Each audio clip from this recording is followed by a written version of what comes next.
Hello friends, your most welcome my YouTube channel English with ग्रामीण पाठशाला। आज हम समझेंगे एक स्टोरी के माध्यम से अंग्रेजी पढ़ना, उसका ट्रांसलेट करना सीखेंगे, अर्थ निकालना सीखेंगे और मोरल लेसन सीखेंगे स्टोरी के माध्यम से। तो स्टोरी क्या है हम आपको बता दें। The ant and the dove मतलब एक चींटी एक बतख। एक चींटी और बतख की कहानी है। देखिए इस कहानी में कैसे एक दूसरे की ये मदद करते हैं ये दोनों लोग। One hot a day an ant was searching for some water. एक बहुत गर्म दिनों में एक चींटी an ant was searching for some water. एक चींटी क्या कर रही थी कि पानी ढूंढ रही थी। वन हॉट डे, वन मतलब एक, हॉट डे गर्मी के दिनों में, एन आंट चींटी, was searching for some water मतलब कुछ पानी के लिए सर्च कर रही थी चींटी। After walking around for some time she came to a spring. देखिए क्या होता है कि गर्मी में वो क्या कर रही थी, पानी सर्च कर रही थी। आफ्टर मीन्स बाद में, वॉकिंग अराउंड मतलब चारों तरफ सर्च करने के बाद, फॉर सम टाइम कुछ समय के लिए, सी केम वह आई मतलब कहाँ आई, टू ए स्प्रिंग एक झरने के पास वह आई। मतलब कि वह गर्मी के दिनों में पानी सर्च कर रही थी और कुछ टाइम के बाद उसने कहाँ आई, एक झरने के पास आई।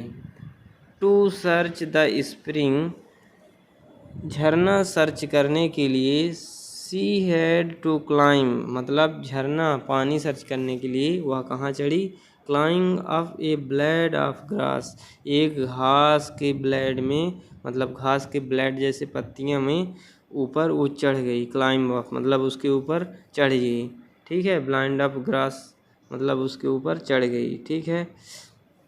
व्हाइल मेकिंग हर वे अप मतलब उसके क्या करने के समय, ऊपर चढ़ते समय, सी स्लिप्ड, सी मीन्स वह, यहाँ आंट चींटी, स्लिप्ड मतलब फिसल गई, एंड और फेल मतलब गिर गई, इनटू द वाटर पानी के नीचे वह गिर गई। अब देखिए इसमें मोरल क्या मिलेगा ना, वो चींटी गिर गई पानी के नीचे।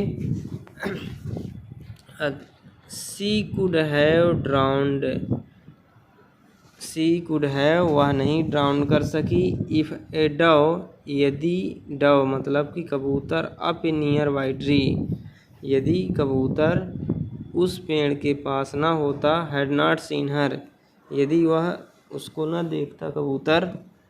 Seeing that the ant was in trouble the dove quickly plucked off a leaf and dropped it into the water near the struggling ant। क्या हुआ कि वह आंट जब वो ट्रबल मतलब कि मेहनत कर रही थी, उसमें तैर रही थी और बाहर निकलने का प्रयास कर रही थी।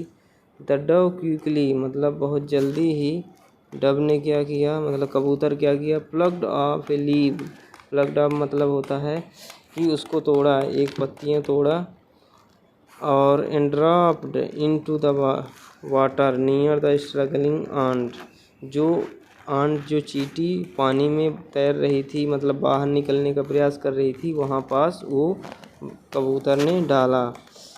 द आंट मूव्ड, आंट मतलब चींटी, मूव्ड मीन्स उसकी ओर मुड़ी, टावर्ड द लीफ मतलब पत्ती की ओर मुड़ी और गई, एंड क्लाइम्ड अप देयर और उसमें चढ़ गई। सून इट मतलब बहुत जल्दी, कैरीड मतलब सुरक्षित हुई, हर सेफली टू ड्राई ग्राउंड मतलब मैदान में वह आई और सूख गई। कौन, चींटी, जब उसने, डब ने उसमें डाला एक पत्ती।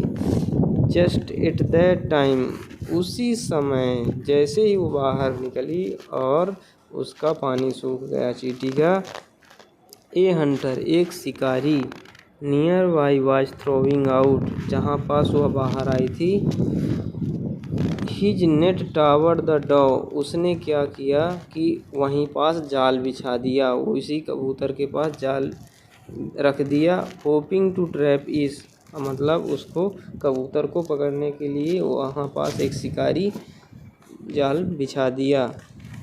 गेसिंग what he was about to do, मतलब कि उस समय अनुमान लगाते हुए कि अब क्या होने वाला है।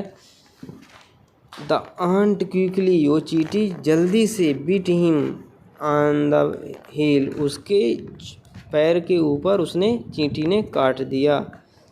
फीलिंग द पेन, बहुत दर्द हुआ उसको, वो शिकारी को। The Hunter dropped his net, वो हंटर ने क्या किया कि उस नेट को, अपने जाल को बंद कर दिया। The dove was quick to fly away to safely, the dove, वो चिड़िया कहाँ गई, कबूतर, सेफली से उड़ गई। तो इसका मोरल क्या है कि वह उसको सुरक्षित किया, फिर उसी ने जल्दी से कर करके और फिर डव को भी सुरक्षित किया।